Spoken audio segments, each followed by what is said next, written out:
और आज इस क्लास में हम किसी एक पर्टिकुलर विषय से संबंधित प्रश्न नहीं करेंगे।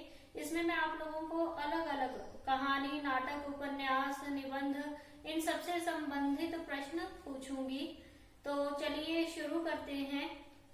पहला प्रश्न है, अमृत और विष किस विधा की रचना है? ऑप्शन है कहानी, नाटक, उपन्यास या फिर निबंध। आपने बताना है अमृत और विष ये किस विधा की रचना है।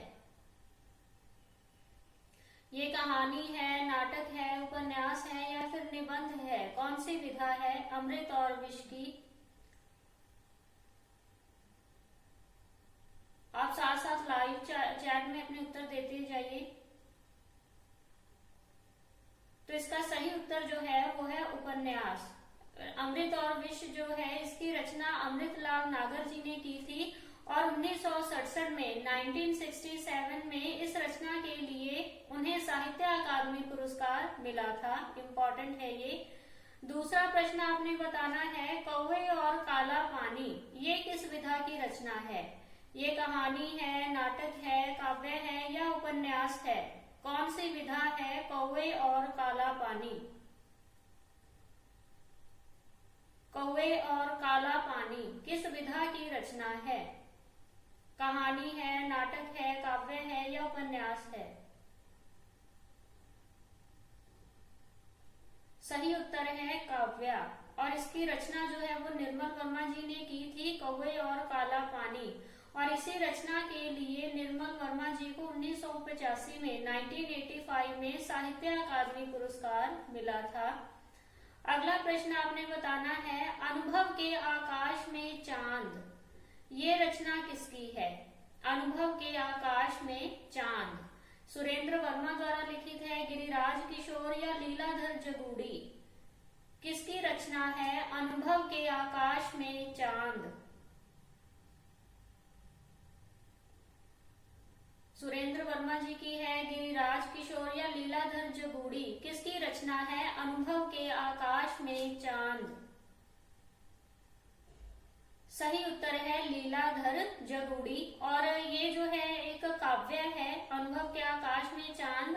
और लीलाधर जगूड़ी जी को 1997 में 1997 में साहित्य अकादमी पुरस्कार मिला था इसी रचना के लिए। अगला प्रश्न बताना है, दीवार में एक खिड़की रहती थी यह उपन्यास किसका है? राजेश जोशी जी का है, विनोद कुमार शुक्ल का है या मंगलेश डबराल का है? किसकी रचना है दीवार में एक खिड़की रहती थी? दीवार में एक खिड़की रहती थी।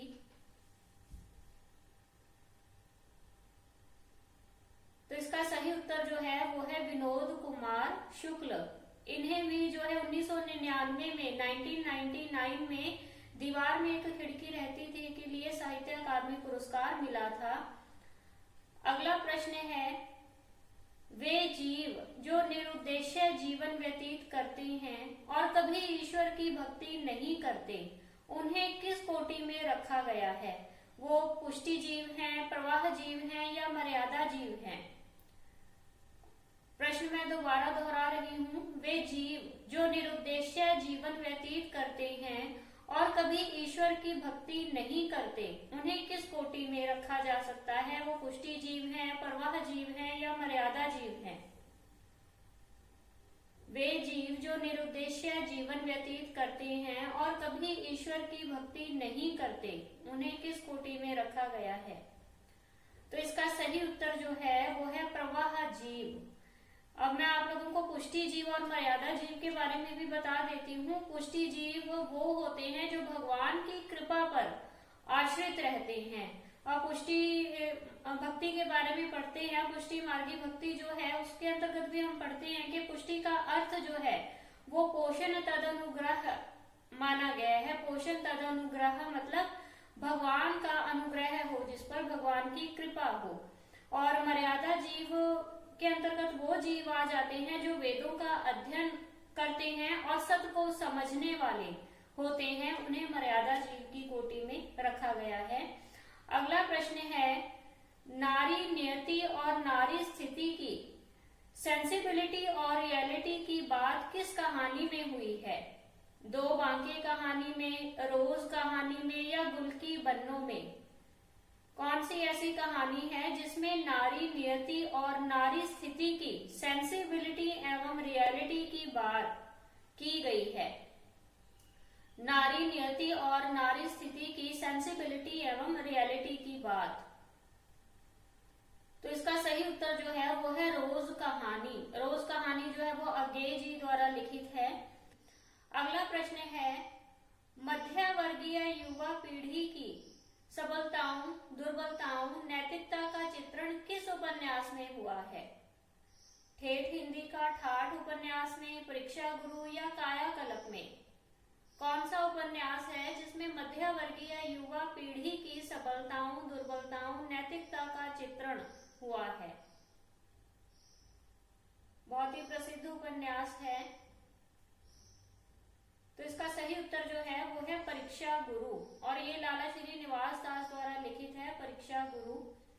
अगला प्रश्न बताना है, छायावाद काव्य ना रहकर केवल अलंकृत संगीत बन गया था, यह कथन किसका है? महादेवी वर्मा का है, सुमित्रा नंदन पंत का है, जयशंकर प्रसाद या निराला? किसने कहा था छायावाद काव्य ना रहकर केवल अलंकृत संगीत बन गया था? छायावाद काव्य ना रहकर केवल अलंकृत संगीत बन गया था। तो इसका सही उत्तर जो है वो है सुमित्रा नंदन पंत। इस प्रकार के कथन जो है वो बहुत ही इम्पोर्टेंट होते हैं और एग्जाम्स में पूछे जाते हैं, तो आप लोग इन सबको ध्यान में रखिएगा। अगला प्रश्न है, ये भी कथन है, आपने बताना है कि किसके द्वारा कहा गया है। बुद्ध देव के बाद भारत के सर्वाधिक बड़े लोकनायक तुलसीदास हैं। ये कथन हजारी प्रसाद द्विवेदी जी का है, डॉक्टर ग्रियर्सन का है या आचार्य शुक्ल का है? किसने कहा है बुद्ध देव के बाद भारत के सर्वाधिक बड़े लोकनायक तुलसीदास हैं? तो इसका सही उत्तर जो है वो है डॉक्टर जॉर्ज ग्रियर्सन। अगला प्रश्न है, जायसी सूफियों के अद्वैतवाद तक ही नहीं रहे हैं, वेदांत के अद्वैतवाद तक भी पहुंच गए हैं, ये कथन किसका है? आचार्य शुक्ल का, डॉक्टर नगेंद्र का या रामविलास शर्मा का? मैं पुनः से कथन दोहरा रही हूँ, जायसी सूफियों के अद्वैतवाद तक ही नहीं रहे हैं, वेदांत के अद्वैतवाद तक भी पहुंच गए हैं। तो ये कथन जो है वो आचार्य शुक्ल का है।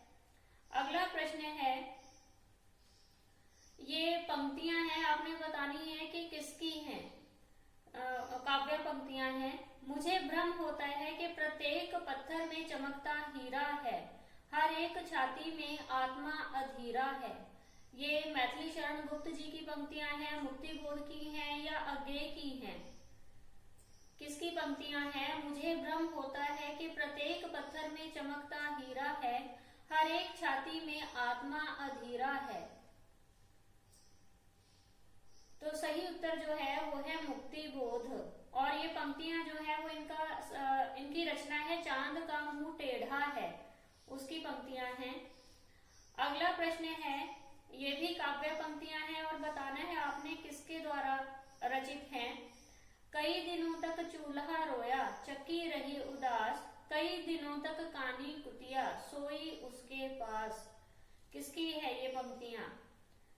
ये नागार्जुन जी की हैं, मैथिली शरण गुप्त जी की हैं या अज्ञे जी की हैं? कई दिनों तक चूल्हा रोया, चक्की रही उदास, कई दिनों तक कानी कुतिया, सोई उसके पास।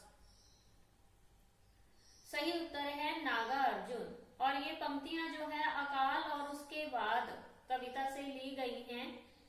अगला प्रश्न आपने बताना है, अपना मस्तक काटी कै वीर हुआ कबीर, यह उक्ति किसकी है? दादू दयाल, सुंदरदास या फिर कबीर? किसकी उक्ति है अपना मस्तक काटी कै वीर हुआ कबीर?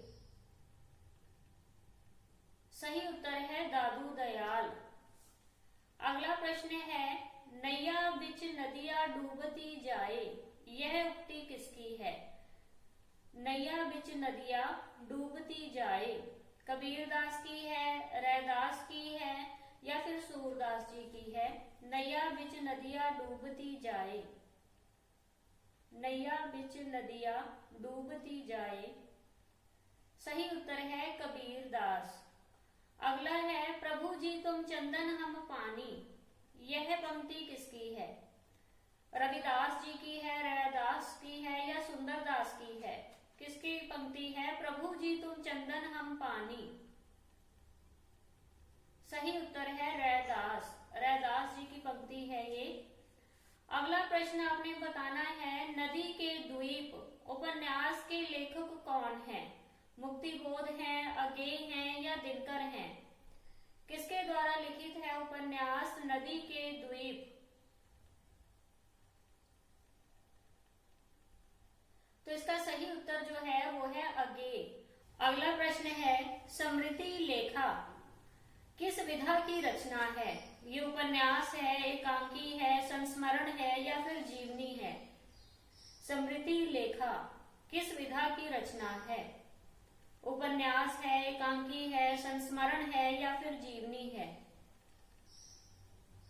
सही उत्तर है संस्मरण, और इसकी रचना अगेय जी द्वारा 1982 में की गई थी, 1982 में। अगला प्रश्न आपने बताना है 1947 ईस्वी में प्रतीक पत्रिका का संपादन किसने किया था? मुक्तिबोध ने, निराला ने, दिनकर ने या फिर अगेय ने? 1947 ईस्वी में प्रतीक पत्रिका का संपादन किसने किया? सही उत्तर है अगेय जी ने। और ये प्रतीक पत्रिका जो थी एक द्विमासिक पत्रिका थी और इलाहाबाद से प्रकाशित होती थी। अगला प्रश्न है एक साहित्य की डायरी, ये किस विधा की रचना है? ये आत्मकथा है, संस्मरण है, यात्रा वृतांत है या आलोचना है?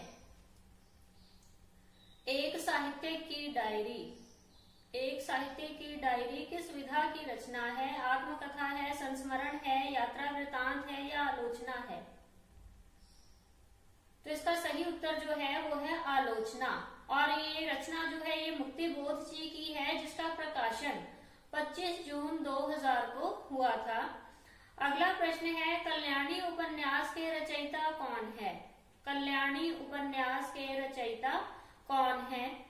यशपाल है, जैनेन्द्र है, राजेंद्र यादव या मुक्तिबोध? किसने रचना की थी कल्याणी उपन्यास की? कल्याणी उपन्यास, तो इसका सही उत्तर जो है वो है जैनेन्द्र। जैनेन्द्र जी ने कल्याणी उपन्यास की जो रचना है वो 1939 में की थी और ये एक आत्मकथात्मक शैली में लिखा गया उपन्यास है। अगला प्रश्न है तीसरी कसम कहानी के लेखक कौन है? फणीश्वरनाथ रेणु है, सुदर्शन है, भीष्म साहनी है? किसकी कहानी है तीसरी कसम? सही उत्तर है फणीश्वरनाथ रेणु। अगला प्रश्न आपने बताना है काठ का सपना किसकी कहानियों का संग्रह है? काठ का सपना, रघुवीर सहाय, जैनेन्द्र कुमार या फिर मुक्तिबोध? किसकी कहानियों का संग्रह है काठ का सपना? सही उत्तर है मुक्तिबोध। मुक्तिबोध की कहानियों का संग्रह है काठ का सपना। अगला प्रश्न आपने बताना है चीफ की दावत किसकी कहानी है? राजेंद्र यादव जी की है, यशपाल की है या भीष्म साहनी की है? चीफ की दावत बहुत ही प्रसिद्ध कहानी है, तो इसका सही उत्तर जो है वो है भीष्म साहनी। अगला प्रश्न आपने बताना है नागार्जुन किस धारा के कवि हैं? ये प्रगतिवादी हैं, प्रयोगवादी हैं या छायावादी हैं? नागार्जुन किस धारा के कवि हैं? प्रगतिवाद, प्रयोगवाद या फिर छायावाद? सही उत्तर है प्रगतिवाद।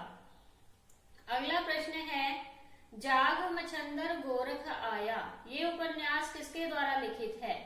मुक्तिबोध द्वारा, शेखर जोशी द्वारा या विशंभर नाथ उपाध्याय द्वारा? किसके द्वारा लिखित है जाग मछंदर गोरख आया उपन्यास जो है? जाग मछंदर गोरख आया तो इसका सही उत्तर जो है वो है विशंभर नाथ उपाध्याय। अगला प्रश्न आपने बताना है धर्मवीर भारती और शमशेर किस सप्तक के कवि हैं? पहले सप्तक के, दूसरा तार सप्तक या तीसरा तार सप्तक? धर्मवीर भारती और शमशेर ये दोनों जो हैं वो किस सप्तक के कवि हैं? सही उत्तर है दूसरा तार सप्तक। अगला प्रश्न बताइए जूही की कली की रचना का वर्ष क्या है? 1914 ईस्वी, 1516 या 18 ईस्वी? जूही की कली का रचना काल। सही उत्तर है 1916 ईस्वी। अगला प्रश्न आपने बताना है मागधी अपभ्रंश से कौन सी भाषा निकली? उड़िया, बिहारी या फिर बंगला? आपने बताना है मागधी अपभ्रंश से कौन सी भाषा निकली? उड़िया, बिहारी या फिर बांग्ला भाषा? तो इसका सही उत्तर जो है वो है बिहारी भाषा। आगे आपने बताना है पूर्वी हिंदी किस अपभ्रंश से निकली? मागधी से, अर्धमागधी या फिर पैशाची से? पूर्वी हिंदी किस अपभ्रंश से निकली? मागधी, अर्धमागधी, पैशाची? तो इसका सही उत्तर जो है वो है अर्धमागधी। अगला प्रश्न है जैनेन्द्र द्वारा रचित परख उपन्यास किस तरह का उपन्यास है? यह ऐतिहासिक है, मनोवैज्ञानिक है, आंचलिक है? जैनेन्द्र द्वारा रचित जो परख उपन्यास है किस तरह का उपन्यास है? ये ऐतिहासिक है, मनोवैज्ञानिक है, आंचलिक है? तो इसका सही उत्तर जो है वो है मनोवैज्ञानिक। आगे बताइए सन्यासी के उपन्यासकार कौन है? सन्यासी इलाचंद्र जोशी हैं, जैनेन्द्र हैं या यशपाल है? सन्यासी के उपन्यासकार कौन हैं? तो इसका सही उत्तर जो है वो है इलाचंद्र जोशी। अगला उपन्यास आपने बताना है डूबते मस्तूल। ये किसके द्वारा लिखित है? डूबते मस्तूल शेखर जोशी जी, रघुवीर सहाय या नरेश मेहता? किसके द्वारा लिखित है डूबते मस्तूल उपन्यास जो है? सही उत्तर है नरेश मेहता। अगला प्रश्न आपने बताना है रेखा उपन्यास की रचना किसने की है? रेखा उपन्यास यशपाल जी ने, इलाचंद्र जोशी ने, जैनेन्द्र ने या भगवती चरण वर्मा ने? रेखा उपन्यास की रचना। सही उत्तर है भगवती चरण वर्मा। अगला प्रश्न है काव्य अलंकार सूत्र वृत्ति इसके रचयिता कौन है? काव्य अलंकार सूत्र वृत्ति भामा है, केशव है, भरत मुनि वामन है? कौन है? भामा, केशव, वामन या भरत मुनि? काव्य अलंकार सूत्र वृत्ति। सही उत्तर है वामन। अगला प्रश्न है देहाती दुनिया इस उपन्यास के रचयिता कौन है? देहाती दुनिया रांगे राघव है, शिवपूजन सहाय, उदय प्रकाश, नरेश मेहता? किसके द्वारा रचित है देहाती दुनिया उपन्यास? सही उत्तर है शिवपूजन सहाय। अगला प्रश्न जो है माटी की मूर्तें इसके रचयिता कौन है? माटी की मूर्तें किशोरीलाल गोस्वामी है, शिवपूजन सहाय जी हैं या राम वृक्ष बेनीपुरी? माटी की मूर्तें। सही उत्तर है राम वृक्ष बेनीपुरी। अगला प्रश्न है प्रेमचंद के प्रथम उपन्यास का नाम क्या है? सेवा सदन, गोदान, गबन या फिर कर्म भूमि? आपने बताना है प्रेमचंद के प्रथम उपन्यास का नाम। सही उत्तर है सेवा सदन। अगला प्रश्न है मुझे चांद चाहिए ये किसकी रचना है? सुदर्शन की है, मनु भंडारी की है या सुरेंद्र वर्मा की है? मुझे चांद चाहिए। सही उत्तर है सुरेंद्र वर्मा। अगला प्रश्न है सतमी के बच्चे ये कहानी संग्रह किसका है? जैनेन्द्र का है, राहुल सांकृत्यायन का है या जैनेन्द्र कुमार का है? किसका कहानी संग्रह है सतमी के बच्चे? सही उत्तर है राहुल सांकृत्यायन। अगला प्रश्न है, निशिकांत उपन्यास के लेखक कौन है? निशिकांत उपन्यास विष्णु प्रभाकर हैं, प्रभाकर माचवे हैं, नरेश मेहता है? निशिकांत उपन्यास जो है वो किसकी रचना है? विष्णु प्रभाकर जी, प्रभाकर माचवे, नरेश मेहता, किसकी रचना है? सही उत्तर है विष्णु प्रभाकर। अगला प्रश्न है, नागा अर्जुन के उपन्यास का नाम बताना है आपने। मैं आप लोगों को 3 नाम बताऊंगी और बताना है कि आपने इसमें से नागा अर्जुन का उपन्यास कौन सा है। हीरक जयंती, मशाल, जंजीरें। इन तीनों में से कौन सा उपन्यास है जो नागा अर्जुन द्वारा लिखित है? हीरक जयंती, मशाल, जंजीरें। तो इसका सही उत्तर जो है वो है हीरक जयंती। नागा अर्जुन जी का उपन्यास है हीरक जयंती। अगला प्रश्न है, दीर्घ तपा उपन्यास किसके द्वारा लिखित है? नरेश मेहता, रांगे राघव या रेणु? दीर्घ तपा उपन्यास किसके द्वारा लिखित है? तो इसका सही उत्तर जो है वो है फणीश्वर नाथ रेणु। अगला प्रश्न है, अमृत राय के उपन्यास का नाम बताना है आपने। मैं 4 ऑप्शंस बताऊंगी और आपने बताना है कि इसमें से कौन सा उपन्यास है जो अमृत राय द्वारा लिखित है। छोटे छोटे पक्षी, कुरु कुरु स्वाहा, नई इमारत, धुआं। इन चारों में से कौन सा उपन्यास है जो अमृत राय द्वारा लिखित है? छोटे छोटे पक्षी, कुरु कुरु स्वाहा, नई इमारत या धुआं? सही उत्तर है धुआं। धुआं उपन्यास जो है वो अमृत राय द्वारा लिखित है। आगे आपने बताना है, नवनिधि किसका कहानी संग्रह है? नवनिधि पंकज विष्ट का है, नागा अर्जुन का है, प्रेमचंद का है या अज्ञे जी का है? नवनिधि कहानी संग्रह है।